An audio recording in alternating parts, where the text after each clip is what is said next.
The CDC announced today it would be relaxing its guidance for outdoor masking for people who have received the COVID-19 vaccine, citing the very low risk of outdoor transmission. Something anyone with half a brain knew about a year ago, like me. Friends, it's time for Hold the Line.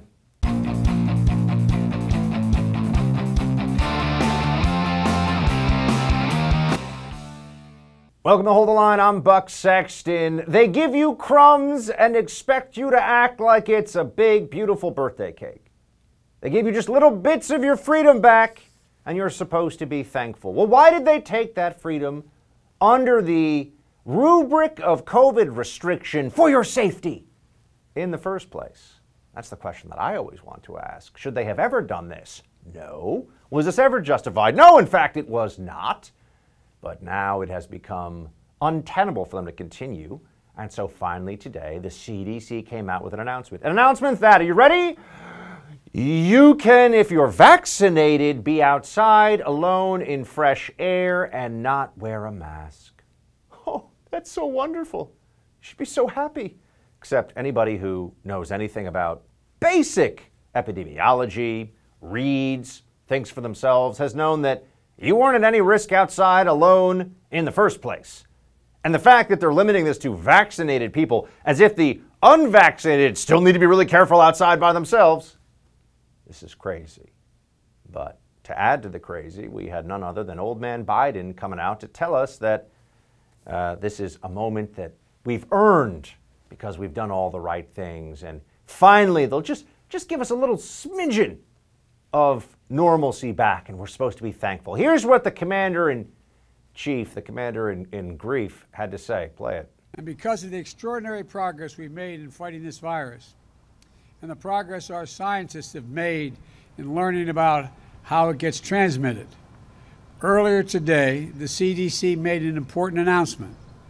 Starting today, if you're fully vaccinated and you're outdoors, you need, and not in a big crowd, you no longer need to wear a mask. So if you're vaccinated and not in a crowd and not in a place like a ball game or something else, you don't have to wear a mask.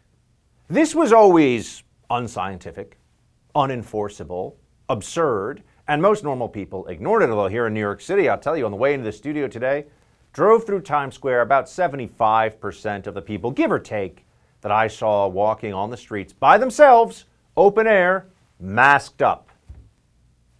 Because these are the wages of the Fauciite insanity, unfortunately. This is what we end up with. But don't get too, don't get too ahead of yourself here. Because you still have to outdoor mask according to the CDC/Biden. Notice how they're all coordinated on this. You still have to mask even if you're outdoors, if there's a crowd. Here's what he says. I want to be absolutely clear. If you're in a crowd, like a stadium or at a conference or a concert, you still need to wear a mask, even if you're outside. Why? Why? This is crazy. It's almost impossible to get this stuff outside. That's what all the data shows. You can't say impossible because maybe there's, 1 in 10,000 or 1 in 100,000 cases. We're going to be held to that standard? This is madness. Outdoors is not a considerable risk. It is unreasonable to expect anyone to mask up outside as a matter of law or mandate. If you want to do it, go for it. You want to stifle yourself all summer outside in the fresh air, you want to walk around, go for it.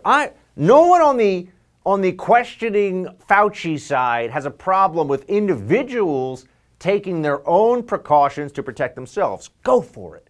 But no, they always want to force you to do it too. They always want to make the determinations for everybody, even when their determinations are absurd. Keep in mind, they have said that there have been outdoor mask mandates now in some places for almost a year. And why are they saying they're relieving it now? Oh, it's because of the vaccine. No, the data shows that this has never been. It has never been a considerable risk. But you know what they want you to know? Just keep listening to them. Don't ask any questions, peasant. And maybe one day you'll have that basic human experience of being outside alone in the fresh air and not have to think, oh, am I Am I with one household or several households? Is this a big group or a small group? Do I need one mask or two masks? Am I fully vaccinated or only partially or not One day, you might experience normal life again. Just be quiet and do what they say. Here's Biden telling you that. I urge all Americans, don't let up now. Keep following the guidance. Go get your vaccination now. It's free and it's convenient. 90% of the American people live within 5 miles of a site where you can get a vaccination. You can do this, and we will do this. Notice they won't tell you what the numbers are here. When do we get to just say enough's enough? At what point is it fair to say that people have had enough time to get vaccinated, so that's it, right? We get to just, it's at that point, it's on everybody to protect themselves. We've had enough time for everybody to get vaccinated. How long do we wait? If 10% of the population won't get vaccinated, do we have to stay with these restrictions? This was absurd. I mean, the CDC guidance today, the stuff that they're saying, 90% of Americans are already doing the things that the CDC is saying, well, now you're allowed to. As if the lab coat tyrants live in some alternate universe and they don't even know what Americans are actually up to at any given time. Oh, and if you're wondering how contradictory and absurd so much of this is, Joe Biden, in a speech where he's explaining, Joe Biden's vaccinated, we all know, they made a big deal of it. In his speech where he's explaining how they're all vaccinated, Joe Biden walked out to the podium outdoors by himself with a mask on. If the risk is so low outdoors, why doesn't this new guidance apply to everybody? Because the science indicates that the most certain way to make sure it doesn't spread if both people have been vaccinated, the people you're with, and you're outside. And you chose to wear a mask, sir. You chose to wear a mask. You chose to wear a mask as you walked out here. What message were you sending by wearing a mask outside alone? By watching me take it off and not put it back on until I get inside. Oh, he's so clever, isn't he? No, of course, because this is now, it's now a habit. It's like wearing a Biden-Harris 2020 sign on your face now. The more you mask, the more Democrat you are, the more left-wing you are. Mask, vaccinated, outside by yourself. The president did that, but he's Mr. Science, setting a good example for people. You had enough yet? You think it's dumb enough that they'll finally start to just let their little tyrannical grip go? I've got some questions for them. What about those of us who've already had COVID? We've recovered, we have antibodies, we have immunity. They say we don't know how long the immunity lasts. Is that immunity better or worse than the vaccine immunity? They don't know. Can't give you an answer. Why should we get the vaccine? Are we sure that that's necessary? Why should that be mandated for people when they don't even have the answer? Because so much of this is about power and control and making you do things that the state says you must do. Because the most hysterical leftists in our society have been the ones calling the shots on COVID all along.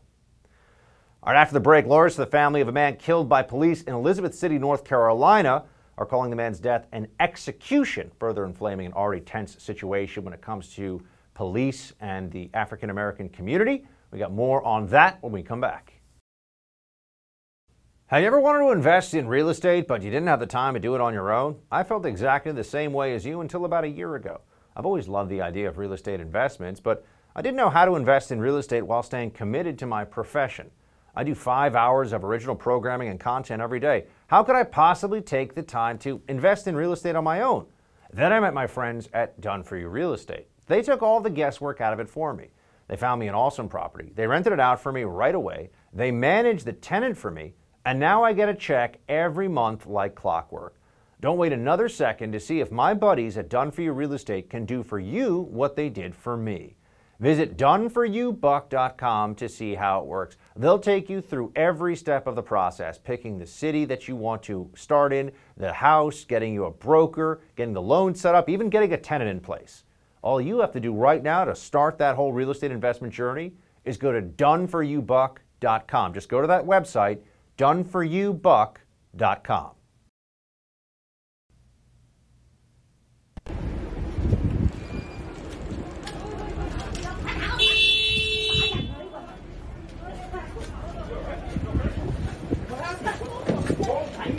What happened?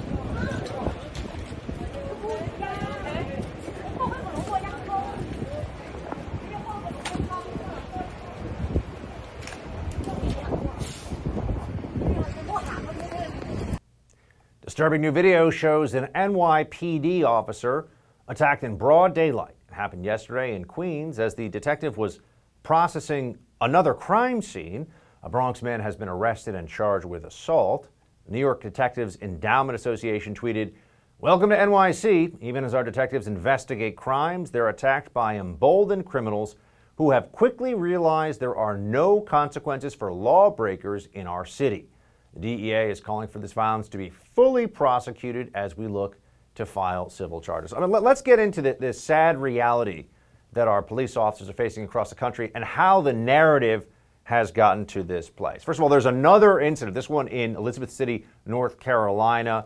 Body camera footage of a lethal police use of force incident involving a man named Andrew Brown. Now, the family has seen 20 seconds of body camera footage shown to them by the police, by the authorities down in North Carolina.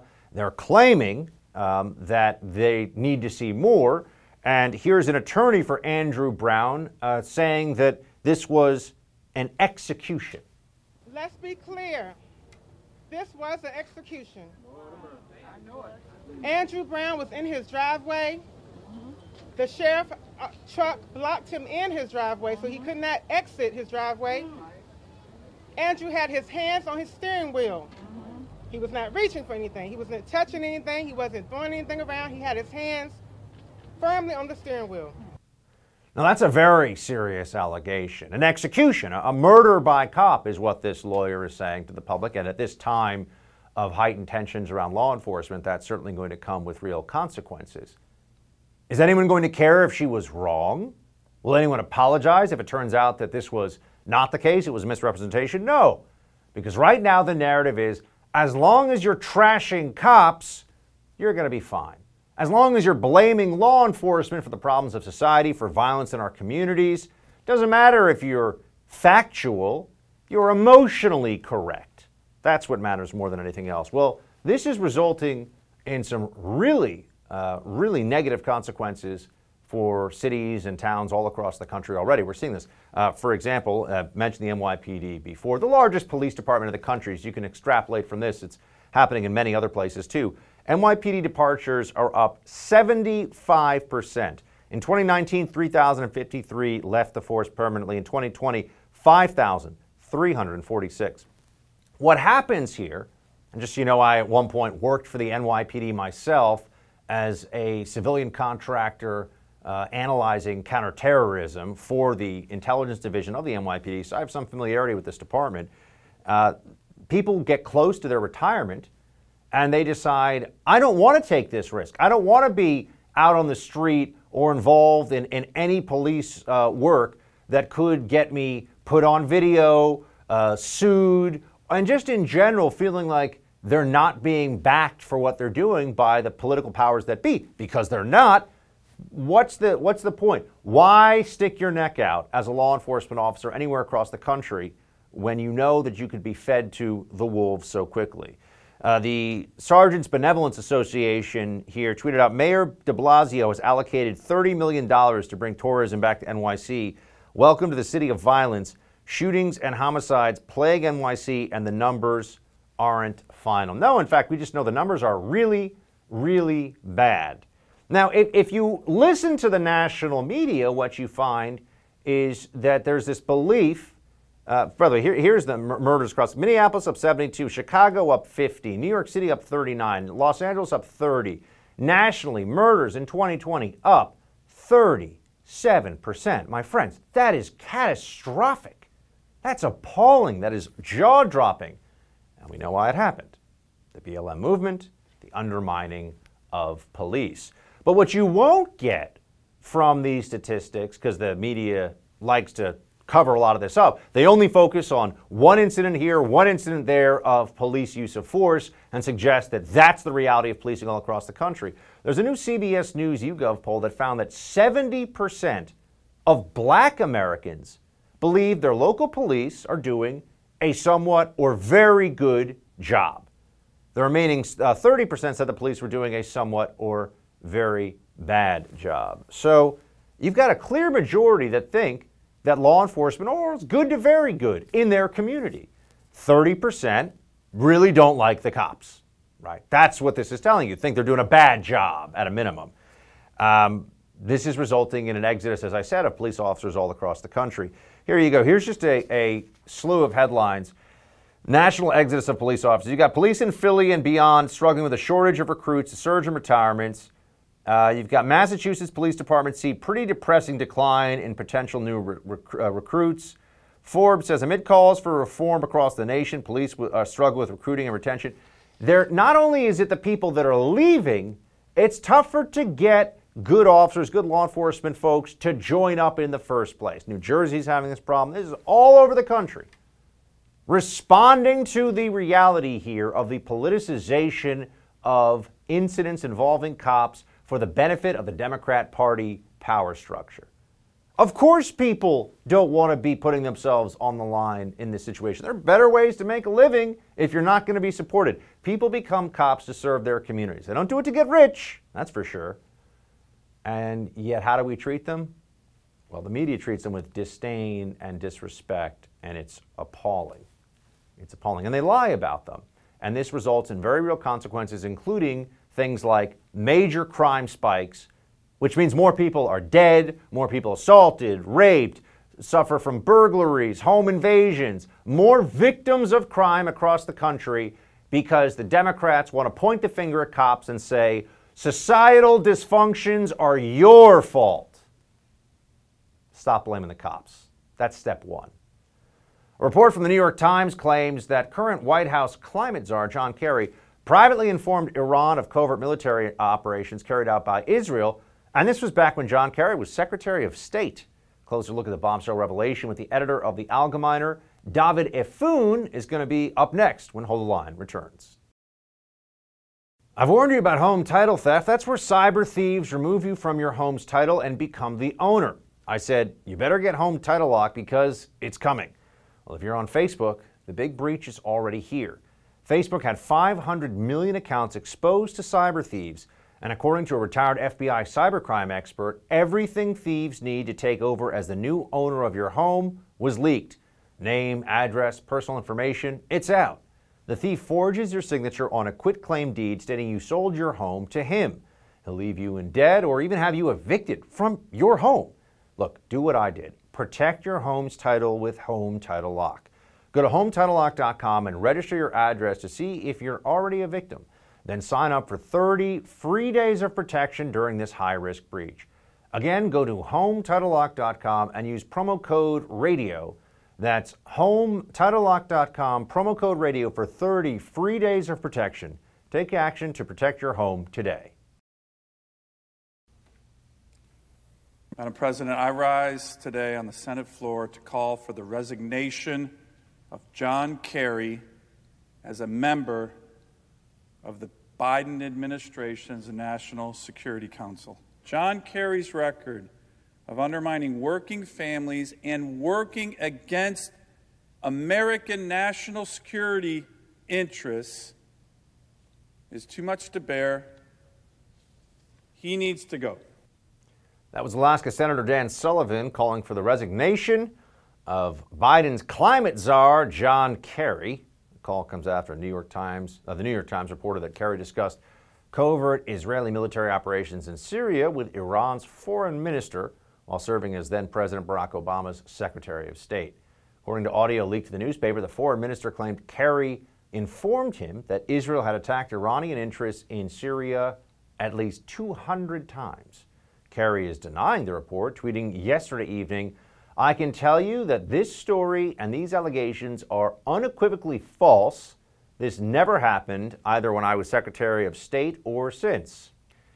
Not sure I'm going to take Kerry's word for it. Joining me now, the editor of the Allgemeiner, David Effoon. David, good to see you. Always a pleasure, Buck. Tell me, what is going on here? Just give us the lay of the land of this story, the allegations in this New York Times piece. Why is Kerry on the hot seat? Why does this matter?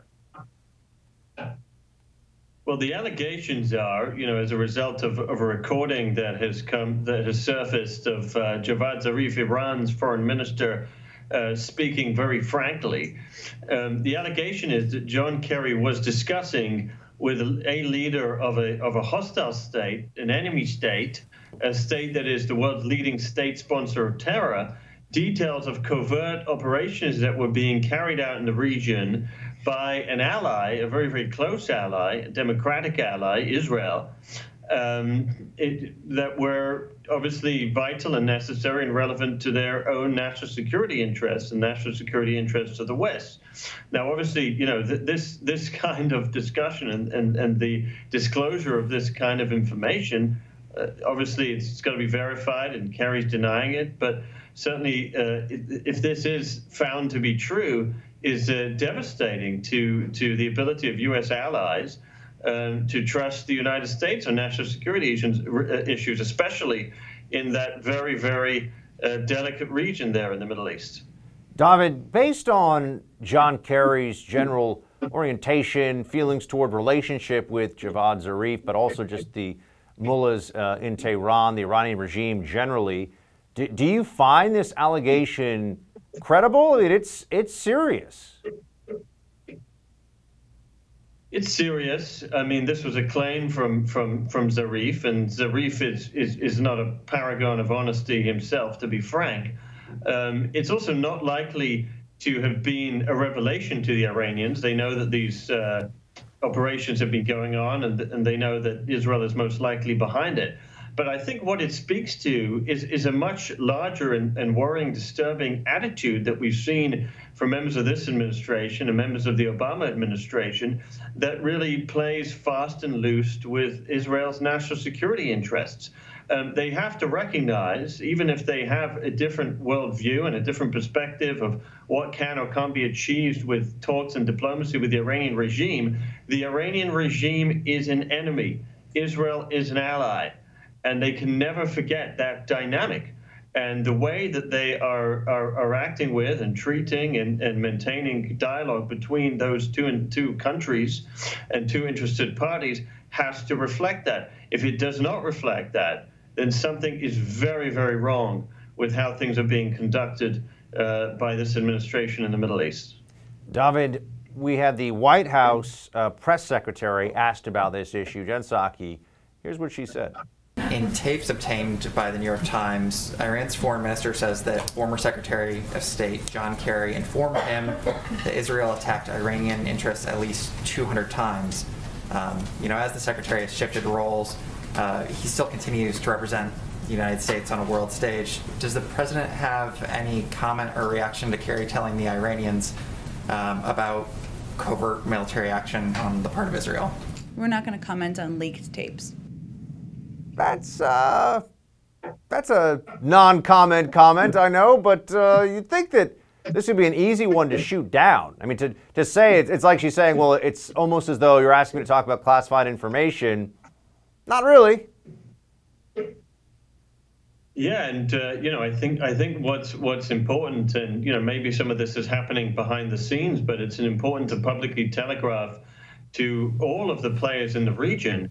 And give the Israelis this confidence that the United States is going to act in a way that is responsible for an allied power.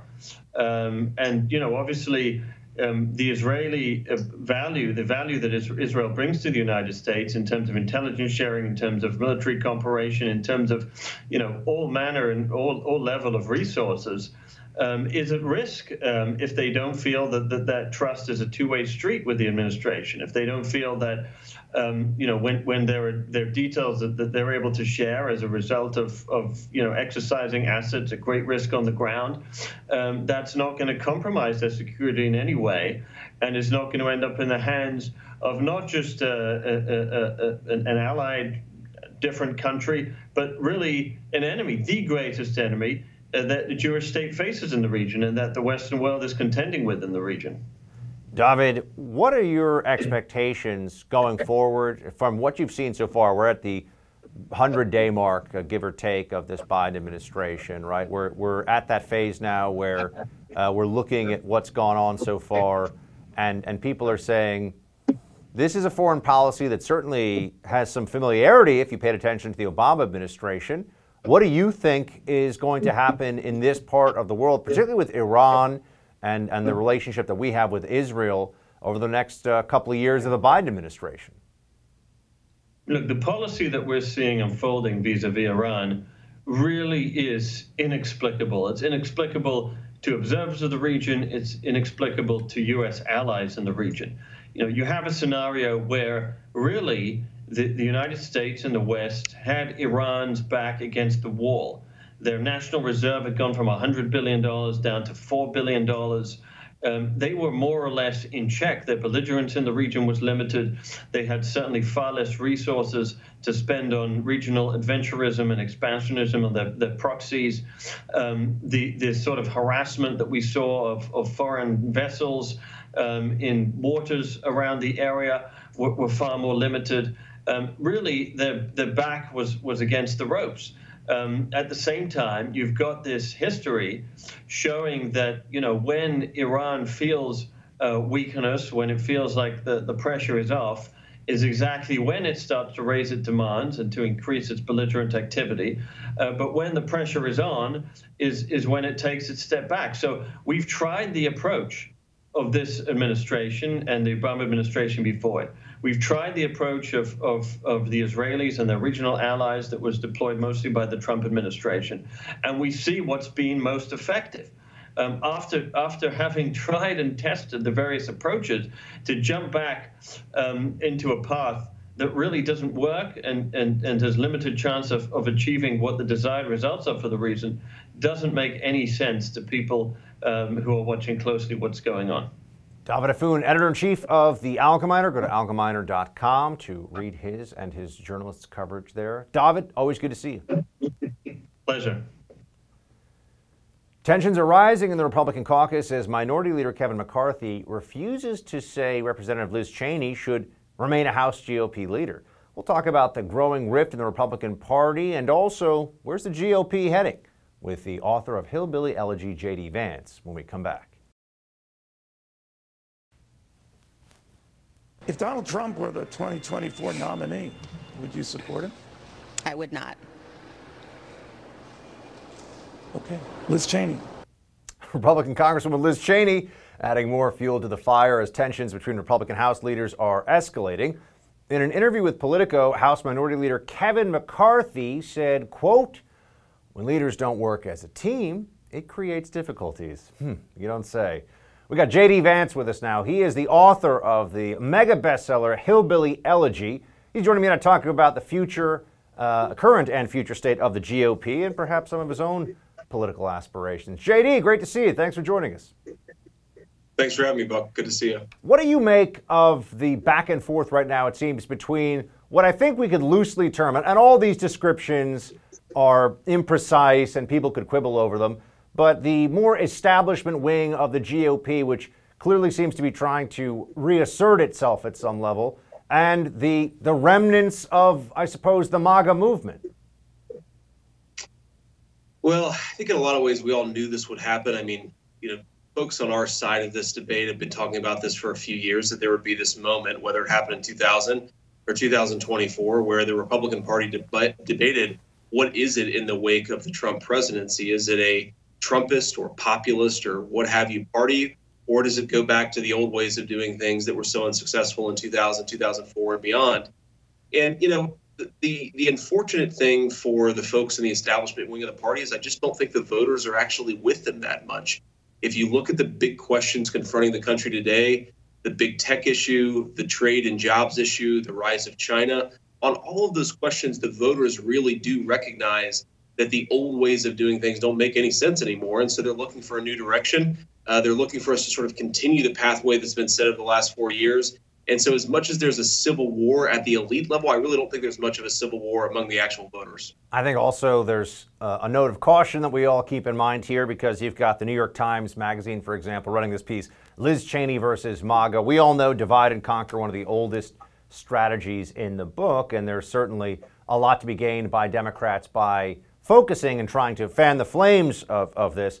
But what do you think the GOP messaging right now at this stage? We're basically at the 100 days of Biden mark, and people have started to see, at least I certainly think they're seeing, that this is a leftist, climate-worshipping, Stalinist, authoritarian nutso party in a lot of ways, but there's not a lot of effective counter-messaging from the Republican side. I'm not saying legislation. I know they don't have the votes, but JD, you understand where the heart and soul of the party is these days, especially in the middle of the country. So what should the message be? Yeah, it's a good point, and I think we have to just have a positive vision of what we want the country to actually look like. And my basic answer to this question is, look, we want people to be able to live their lives, go eat at a restaurant if they want to, send their kids to school. We want them to be able to speak without censorship, whether that's censorship on social media or censorship from their employers. A lot of people are worried about losing their jobs if they just speak basic conservative views that they hold. And we want them to be able to have a good middle-class job, a good middle-class wage if they work hard and are willing to play by the rules. And in each of those spheres, I think, unfortunately, the Democratic Party is pushing in the other direction, especially on the censorship question. I think we're living in this weird moment where uttering basic common sense conservative views, even if you disagree with them, they were at least acceptable in polite discourse even 5, 6, 7 years ago. Now we're reaching a point where the Democratic Party, the presidential administration, the Biden administration, in cahoots with big tech, is making it hard for people just to say what they think about things.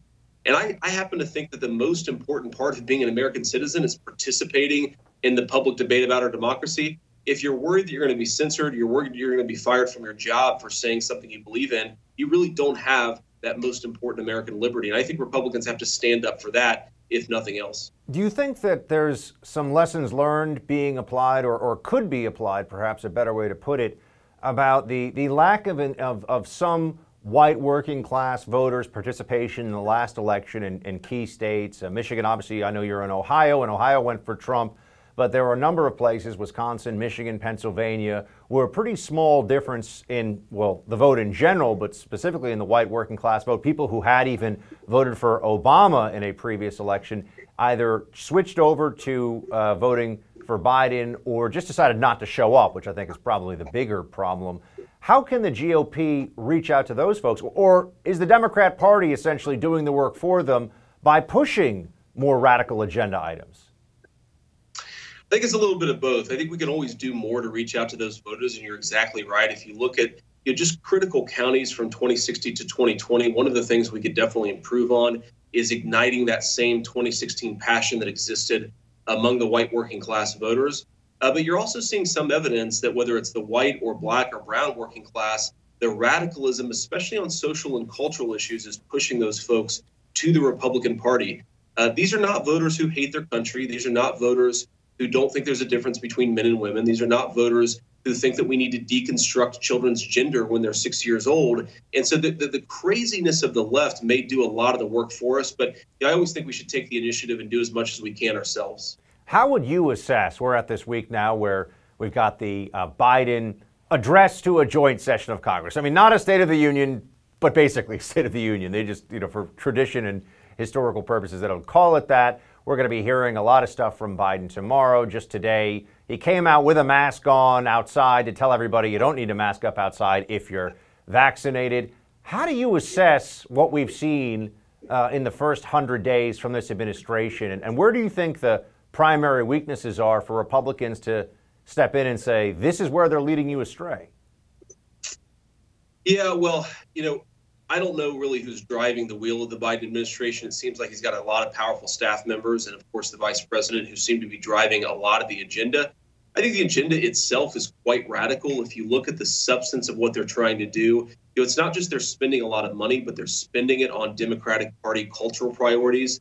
A bugaboo of mine is that they seem obsessed with the two-income family model that's prevalent among the professional class. They want to send every kid into daycare instead of making it easier for parents to care for their own children. But that's just one issue. There are a lot of issues where they're pushing their own cultural values onto the rest of the country.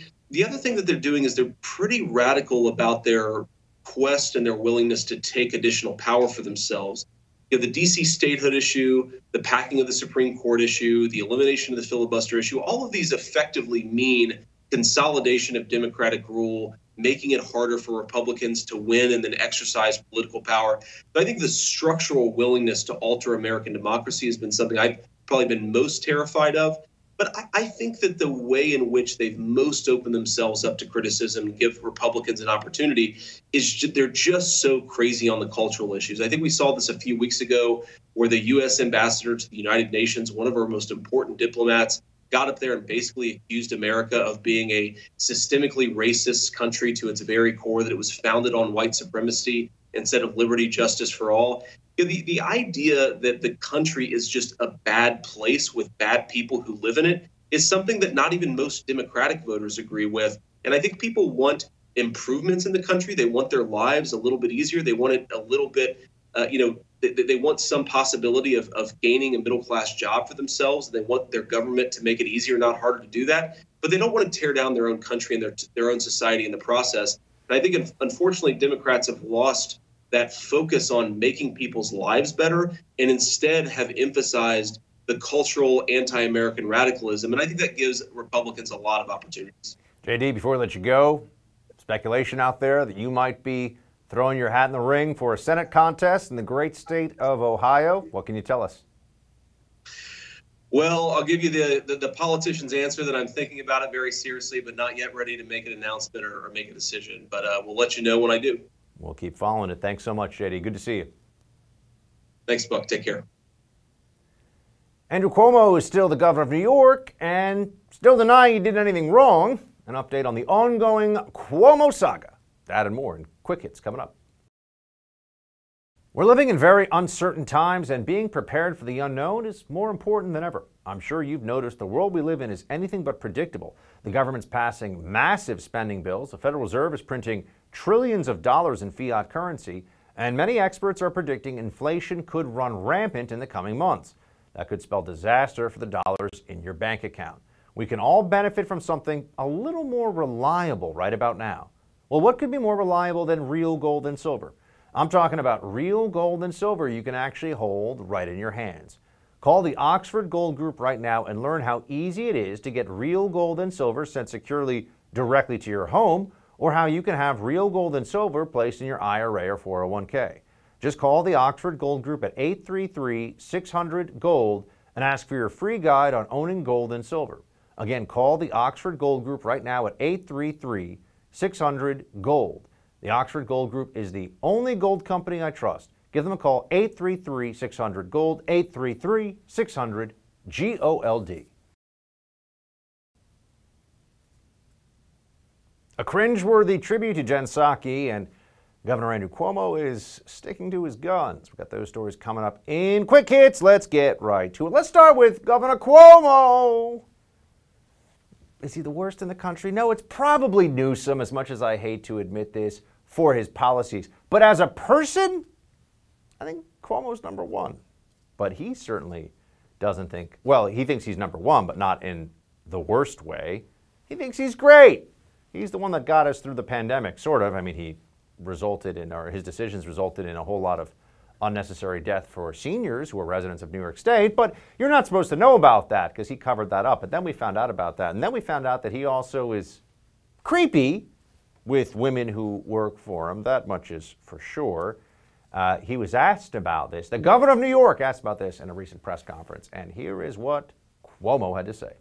A number of women have obviously accused you of acts, including groping, including overt sexual harassment of employees. You have pled for people to take an investigation into account, but you were in those rooms. You know the truth. So can you tell the people of the state of New York, yes or no, did you do the things you were accused of? No. No, and that's why I said when people suggested, to put it very simply, no. All of the acts, the no. groping, the sexual harassment, That's right. denying all of That's that. right. Yes. If Tish James's report comes back and finds the contrary, considering that you've said zero tolerance for sexual harassment in this state, will you discipline yourself or consider resigning? Yeah, the report can't say anything different because I didn't do anything wrong. Can't say anything different. The tyrant of New York. I still think he's going to hang in there. I know that there are people who believe that this report will say, but it won't be definitive, don't you see? It'll end up being his word against somebody else's word. And he'll say, well, I guess we can never know. I'll keep being the governor. That's how Democrats play the game. You almost got to, I mean, you've got to despise the grossness of people like Cuomo, but you can kind of admire the narcissistic tenacity. It's pretty remarkable when you think about it.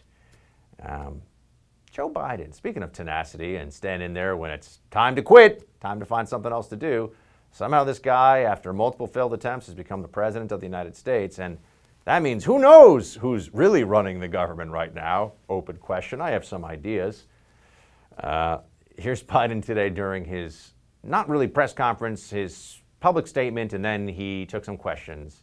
And this then led to who's really in charge questions. President Harris, India needs AstraZeneca. Will you make it faster to get for them to get the vaccines we will get soon? India, they're suffering at this moment. What do you say to the folks in India? Will you make it? I'm sorry, this last question I'll take, and I'm really going to be in trouble. Last question he's going to take, or he's going to be in trouble. I know everyone's saying who's he going to be in trouble with, but like he's an old guy. That's how he talks. I don't think that's really. But it does get everyone thinking. It triggers that part of brains that go, you're the president. Can't you do whatever you want? No one else is calling the shots here, right? I mean, oh, maybe your handlers? Are your handlers the ones that are making these determinations for you? Val Demings is a Democrat, and she weighed in. Remember the Ma'Khia Bryant shooting of last week? Got a lot of attention, came right after the Derek Chauvin verdict. And for those of us that watched that video that saw in very clear way on that body camera what happened with Ma'Khia Bryant, it seemed like a legal shooting, no question about it. Still a tragedy. It's a young girl. She's dead. That's terrible, but a legal shooting. And the officer did nothing wrong. In fact, the police officer did what he was supposed to do. And here is Democrat Val Demings, who is at least willing to defend the officer somewhat. Here's what she said. When I served as a police chief, what I prayed for daily was that my police officers would respond as they are trained to do. The limited information that I know in viewing the video, it appears that the officer responded as he was trained to do, with the main thought of preventing a tragedy and a loss of life of the person who was about to be assaulted. The officer did the right thing. We need to be clear about what's being said here. We need to be clear under the circumstances about what this former police chief herself and member of and Democrat now in elected office is saying. This officer did what he was trained to do.